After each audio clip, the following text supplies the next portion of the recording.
दोस्तों जरा सोचिए, आप अपने दोस्तों के साथ ट्रैकिंग पर निकले हो जहां चारों तरफ खूबसूरत पहाड़, झरनों की आवाज और घना जंगल हो। शुरुआत में सब कुछ शांत और मजेदार लग रहा हो, लेकिन अचानक आपके दोस्त एक एक करके रहस्यमय तरीके से गायब होने लगे और कोई अजीब सी परछाई हर वक्त आपका पीछा कर रही हो और फिर जंगल के बीचों बीच आपका सामना होता है एक ऐसी डरावनी चीज से जो ना इंसान है ना जानवर। यही है इस फिल्म की कहानी, लूप ट्रैक की। फिल्म की शुरुआत में हम देखते हैं कि इयान नाम का एक आदमी अपनी कार चलाकर न्यूजीलैंड के एक सुनसान जंगल के पास पहुंचा। वहां पहुंचने के बाद इयान ने अपनी कार जंगल के किनारे पार्क की, फिर अपना फोन निकाला। फोन में कई मिस कॉल्स थे, लेकिन उसने उन्हें नजरअंदाज किया और चुपचाप अपना बैग उठाकर अकेले ही जंगल के अंदर चला गया। देखने में तो लग रहा था कि इयान ट्रैकिंग पर निकला है, लेकिन उसके कपड़े और चलने का तरीका बता रहे थे कि वह शायद किसी और मकसद से आया है। सिर्फ कुछ ही मिनट चलने के बाद वह थकने लगा और सफर उसके लिए धीरे धीरे और मुश्किल होता जा रहा था। थोड़ी देर में उसे एक साइन बोर्ड मिला जिस पर लिखा था, अगली कैबिन यहाँ से 9 घंटे दूर है। ये देखकर वह बहुत परेशान हो गया, लेकिन उसने हिम्मत जुटाई और आगे बढ़ गया। थोड़ी दूर चलने के बाद इयान ने कुछ देर आराम किया। इसी दौरान उसकी नज़र अपने पैर पर गई जहां उसे रैश हो गए थे। उसने तुरंत बैंडेड लगाई और फिर दोबारा चल पड़ा। हालांकि यात्रा शुरू हुए सिर्फ 1 घंटा ही हुआ था, लेकिन इयान बुरी तरह से थक चुका था। तभी थोड़ी दूरी पर उसकी नज़र एक कपल पर पड़ी। उन्हें देखते ही इयान घबरा गया और चुपचाप पास की झाड़ियों में छिपकर इंतजार करने लगा। उसकी हरकतें साफ बता रही थी कि वह दूसरों से दूरी बनाकर रखना चाहता है। जब कपिल काफी देर तक फोटो खींचने में व्यस्त रहे तो इयान ने चुपचाप झाड़ियों के रास्ते से निकल जाना ही बेहतर समझा। अगले सीन में इयान एक शांत जगह पर बैठा था और स्नैक खाने की तैयारी कर रहा था।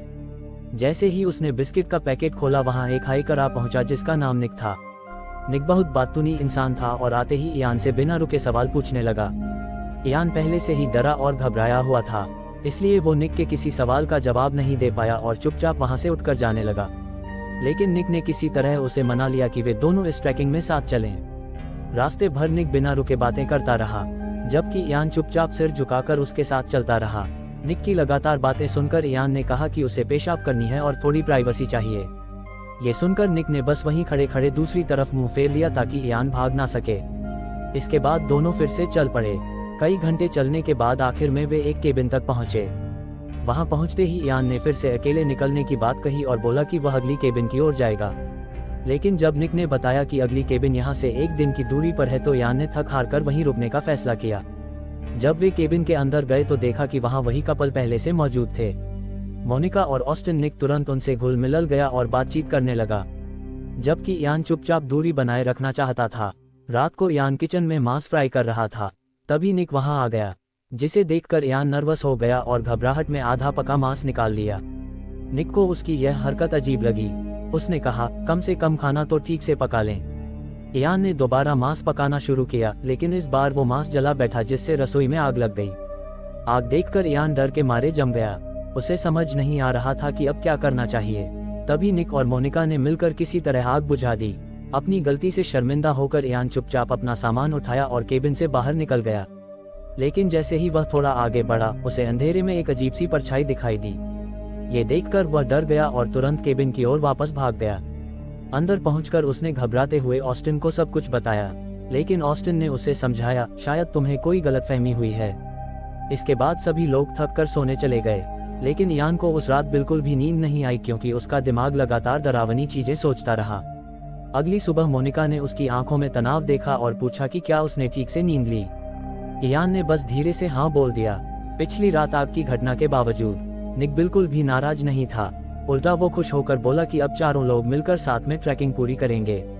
इयान को यह सुनकर अच्छा नहीं लगा, लेकिन जब निक ने उसे रैश से बचाने के लिए एक जोड़ी नए हकिंग सॉक्स गिफ्ट किए तो इयान ने ना चाहते हुए भी उनके साथ चलने का फैसला कर लिया। इसके बाद सब ने अपना सामान पैक किया और जंगल की तरफ निकल पड़े। रास्ते में सब अपनी अपनी बातें और किस्से शेयर कर रहे थे। वहां इयान चुपचाप पड़ा था।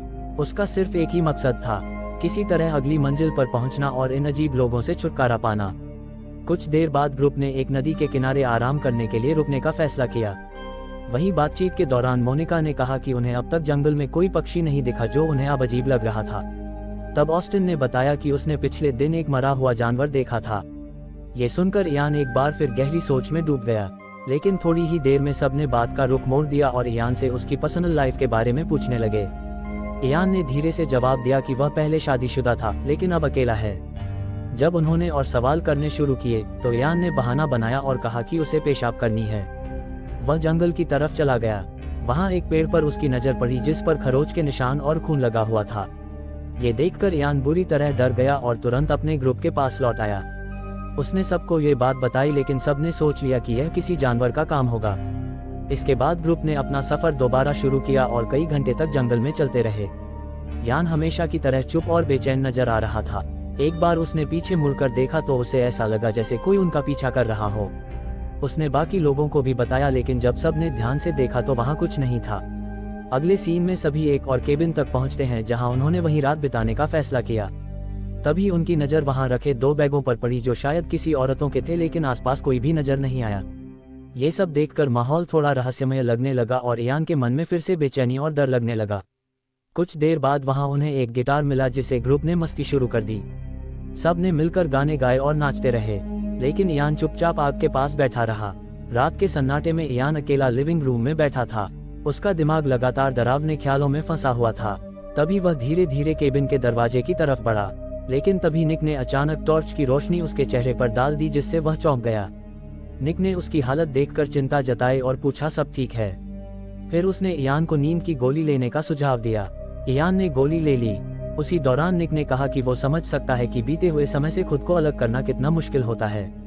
इस पर यान ने पहली बार अपने दिल की बात कही। उसने कहा, मैं बहुत थक चुका हूँ, लेकिन नींद फिर भी नहीं आती। मुझे शांति चाहिए, लेकिन ये जगह कुछ ज्यादा ही शांत है। इतनी शांत कि अब मेरी खुद की सोचें ही मुझे परेशान करने लगी हैं। सारी पुरानी गलतियां बार बार याद आती हैं। इसके बाद उसने कहा कि वो थोड़ा पानी पीकर सोने की कोशिश करेगा। जब यान बेडरूम की तरफ गया तो उसकी नज़र केबिन में रखे उन बैग्स पर पड़ी। उसने उनमें से एक बैग खोलने का फैसला किया। बैग के अंदर उसे एक कैमरा मिला। उसने कैमरा ऑन किया और तस्वीरें देखने लगा। तस्वीरों में 2 लड़कियां खुशी खुशी ट्रैकिंग करती नजर आ रही थी, लेकिन तभी एक फोटो पर यान की नज़र रुक गई। उस तस्वीर के पीछे एक अजीब सी परछाई दिखाई दे रही थी। जब उसने जूम करके गौर से देखा तो वह परछाई किसी और की नहीं बल्कि निक की थी।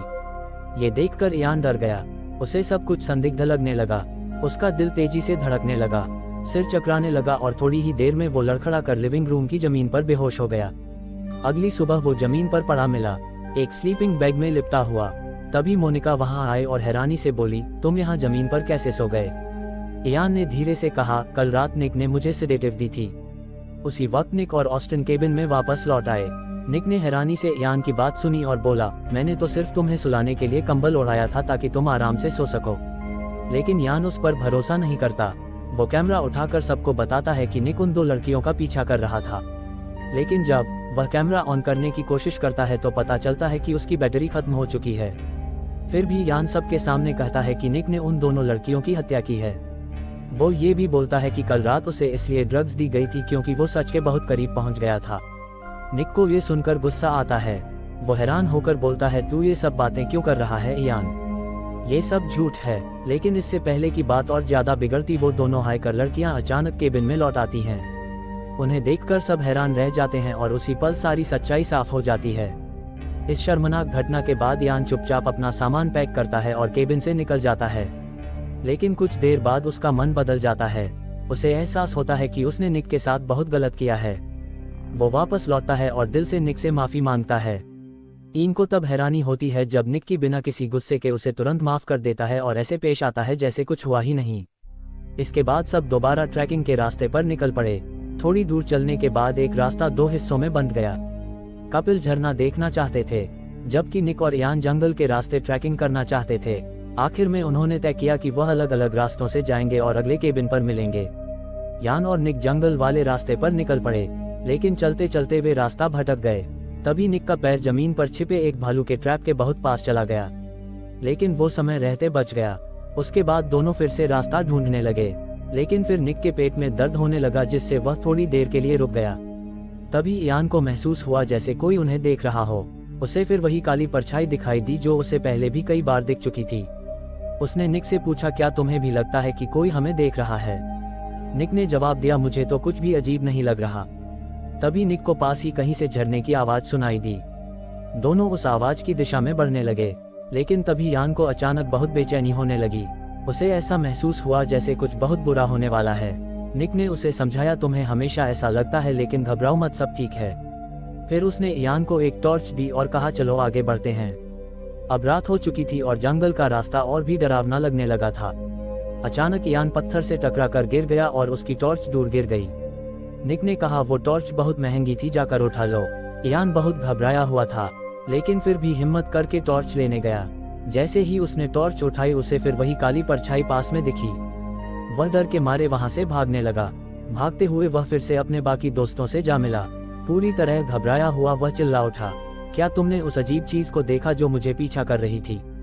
जब किसी ने कुछ नहीं कहा तो उसने पूछा, कहीं ऑस्टिन तो नहीं था ना? सब चुपचाप इयान को देख रहे थे। इयान की हालत देखकर सब समझ गए कि उसका मानसिक हाल कुछ ठीक नहीं है। थोड़ी देर बाद सब एक और केबिन तक पहुंचे। वहां ऑस्टिन, मोनिका और निक आपस में बात करने लगे। उन्होंने तय किया कि इयान अब ट्रैकिंग का सफर आगे नहीं कर पाएगा और उसकी सुरक्षा के लिए निक को उसके साथ वापस लौटना होगा। फिर उन्होंने इयान से बात की और उसे समझाया कि यह उसके भले के लिए है। इयान ने थोड़ी हिचकिचाहट के बाद उनकी बात मान ली। उसके बाद सब सोने चले गए, लेकिन इयान अब भी बुरे ख्यालों से परेशान था। अगली सुबह इयान और निक वापस पैदल यात्रा पर निकल पड़े। चलते चलते उन्होंने थोड़ा आराम करने का सोचा। इयान ने निक से माफी मांगी, माफ करना निक, तुम्हें मेरी वजह से यात्रा अधूरी छोड़नी पड़ी। निक ने मुस्कुरा कर कहा, मुझे वैसे भी वापस जाना था, तो अच्छा हुआ तुम्हारे साथ जा रहा हूँ। इयान ने फिर निक से पूछा, क्या मैं पागल हो गया हूँ? सिर्फ मुझे ही वह सब चीजें क्यों दिखती है? निक कुछ बोल ही रहा था कि अचानक उसे फिर से पेट में तकलीफ महसूस हुई। वो बिना कुछ कहे झाड़ियों की तरफ चला गया और इयान एक बार फिर अकेला ही गया। निक के झाड़ियों की तरफ जाने के बाद इयान को वहां से कुछ आवाजें सुनाई दी। वो डरते डरते देखने गया और जो उसने देखा उसे उसके होश उड़ गए। उसी वक्त मोनिका और ऑस्टिन ट्रैक से लौट रहे थे। तभी उन्होंने इयान को अपनी ओर भागते देखा। वो बुरी तरह डरा हुआ था और जोर जोर से चिल्ला रहा था। वो चीज उसने निक को मार दिया, उसने उसे खा लिया। मोनिका और ऑस्टिन को यकीन नहीं हुआ। उन्होंने कहा, हमें वापस ट्रैक के शुरू में चलना चाहिए, लेकिन इयान ने उन्हें रोकने की कोशिश की। उसने कहा, नहीं, हमें दूसरी दिशा में जाना होगा। मोनिका और ऑस्टिन कुछ देर अकेले बात करने के लिए पीछे हटे। तभी ऑस्टिन ने अपनी जेब से एक चाकू निकाला और इयान से कहा, हम अब अकेले आगे बढ़ेंगे, और अगर तुम हमारा पीछा करने की कोशिश करोगे तो ये बहुत बड़ी गलती होगी। इयान चुपचाप खड़ा रहा, उसे समझ नहीं आया क्या करें। थोड़ी दूर चलने के बाद मोनिका और ऑस्टिन रुके और पानी पीने लगे। तभी अचानक कोई चीज मोनिका की पीठ पर लगी। उसके मुंह से खून निकलने लगा और फिर कोई ताकतवर चीज उसे तेजी से जंगल की तरफ खींचकर ले गई। ऑस्टिन घबरा गया और मोनिका को खोजने के लिए उसका नाम पुकारते हुए भागा। तभी उसने इयान को एक पेड़ के पीछे छिपा देखा। ऑस्टिन ने गुस्से में इयान पर झपट्टा मारा और पूछा, तूने मोनिका के साथ क्या किया? इयान ने डरते हुए सामने की खुली जगह की तरफ इशारा किया। वहां सिर्फ मोनिका का ऊपरी शरीर पड़ा था। ऑस्टिन भागकर मोनिका के पास गया, रोने लगा और फिर गुस्से में इयान पर हमला कर दिया। इयान वहां से भागा, लेकिन उसके रास्ते में एक भालू का ट्रैप था। इयान कूद गया, लेकिन ऑस्टिन उसमें फंस गया। इयान वापस आया और ऑस्टिन को ट्रैप से निकालने की कोशिश करने लगा। तभी उन्होंने उस खतरनाक चीज को देखा, एक बहुत बड़ा काला पक्षी जो किसी प्राचीन काल के जीव जैसा दिखता था। दोनों डर के मारे वहीं जम गए। वो जीव मोनिका की लाश को घसीटता हुआ जंगल में ले गया और गायब हो गया। इयान और ऑस्टिन वहां से भागे। थोड़ी देर बाद उन्हें जंगल के बीच एक छोटी सी कैबिन मिली। ऑस्टिन बिस्तर पर लेट गया और इयान घर के अंदर कुछ खोजने लगा जिससे वह अपना बचाव कर सके। तभी उसको एक कुल्हाड़ी मिल गई। उसने कुल्हाड़ी हाथ में ली और सतर्क होकर दरवाजे की तरफ देखने लगा। ऑस्टिन ने इयान से कहा, माफ करना, मैंने तुम्हें पागल समझा। इयान ने हल्की मुस्कान के साथ कहा, कोई बात नहीं, मैं भी अपने आप को पागल ही समझ रहा था। अचानक जोर जोर से दरवाजे पर दस्तक होने लगी। दोनों चौंक गए। उसी समय खिड़की के पास से एक रहस्यमयी परछाई गुजरी। इयान ने कुल्हाड़ी कसकर पकड़ी और दरवाजे की तरफ बढ़ा। फिर अचानक दरवाजा टूट गया। वो भयानक जीव अंदर घुसा। वो जीव बहुत बड़ा था। वो धीरे धीरे इयान की तरफ बढ़ रहा था। तभी ऑस्टिन ने कुछ उठाकर उस जीव के चेहरे पर फेंका ताकि उसका ध्यान भटक जाए। जैसे ही पक्षी का ध्यान भटका, वो गुस्से में ऑस्टिन पर टूट पड़ा और उसे जमीन पर गिरा दिया। लेकिन ऑस्टिन डर के बावजूद पीछे नहीं हटा। उसने अपने दोनों हाथों से उस विशाल पक्षी की नुकीली चोंच को अपने चेहरे से कुछ ही इंच की दूरी पर रोके रखा। इधर इयान उठ गया और जमीन पर गिरी कुल्हाड़ी उठाने के लिए दौड़ा। लेकिन जैसे ही वह हमला करने आगे बढ़ा, पक्षी ने सिर से मारकर उसे दीवार से टकरा दिया। अब वो दरिंदा फिर से ऑस्टिन की तरफ मुड़ा। उसने अपने पंजे से ऑस्टिन को जमीन पर दबा दिया और उसकी दाहिनी आंख पर वार किया। ऑस्टिन की मौके पर ही मौत हो गई। फिर वह राक्षसी पक्षी जोर से गर्जना करने लगा जैसे किसी जीत का जश्न मना रहा हो। अब उसकी नज़र फिर से इयान पर पड़ी। पक्षी ने दोबारा हमला किया लेकिन इयान फुर्ती से बच गया। इस बार पक्षी का चोंच जमीन की लकड़ियों के बीच फंस गया। इयान ने मौका देखा और जल्दी से उठकर एक धातु की चीज उसके चेहरे पर दे मारी। फिर वह दरवाजे की तरफ भागने ही वाला था कि पक्षी ने फिर से हमला किया और उसे दीवार से जोर से टकरा दिया। इयान ने फिर उसकी चोंच पकड़ ली और पूरी ताकत से उसे रोके रखा। अब वो बिस्तर से चिपका हुआ था और पक्षी उसे ऊपर उठाने लगा। इयान ने आखिरी कोशिश में अपने हाथ उसकी आंखों में घुसा दिए। वह दर्द से तड़पने लगा और इयान का हाथ काट लिया, लेकिन इयान ने अपने दूसरे हाथ से उसका गला कस दिया। कुछ देर तक संघर्ष के बाद वो विशाल पक्षी बेहोश होकर जमीन पर गिर गया। इयान वहीं बैठा रहा। सदमे में अब सुबह हो चुकी थी। बारिश शुरू हो गई थी। इयान ने वापसी का रास्ता पकड़ लिया। जब वह ट्रेल के शुरुआती बोर्ड तक पहुंचा तो वह फूट फूट कर रोने लगा, लेकिन तभी उसे महसूस हुआ कि उसके चेहरे पर जो बूंदें गिर रही थी वह पानी नहीं खून था। उसने ऊपर देखा, एक लड़की की लाश पेड़ पर उल्टी लटकी हुई थी। वह वही लड़की थी जिसे उन्होंने कैबिन पर देखा था। इयान डर के मारे वहां से भागने लगा, लेकिन फिर वो पक्षी फिर से उसके सामने आ गया जो शायद पूरी तरह मरा नहीं था। ये देखकर इयान डर गया और वहां से भागता हुआ फिर से रास्ते पर लौटने लगा। अब वो पूरी तरह थक चुका था, लेकिन जैसे ही उसने पीछे देखा, पक्षी ने एक बार फिर हमला कर दिया। इयान ने अपने हाथों से चोंच पकड़ ली। पक्षी की चोंच फिसलते हुए उसके पैर में धंस गई। इयान दर्द में चीखा। फिर पक्षी की चोंच उसके शॉर्ट्स के कपड़े में फंस गई। इयान ने झटपट कपड़े उतारे और पार्किंग की तरफ भागा। वहां जाकर उसने अपनी कार खोलने की कोशिश की, लेकिन दरवाजा लॉक था। अब वो बिना कुछ सोचे समझे सड़क की ओर दौड़ा। काफी देर तक चलने के बाद इयान को एक कार दिखाई दी। थक कर चूर इयान सड़क के किनारे खड़ा होकर मदद की भीख मांगने लगा। और इसी के साथ यह फिल्म यहीं खत्म होती है।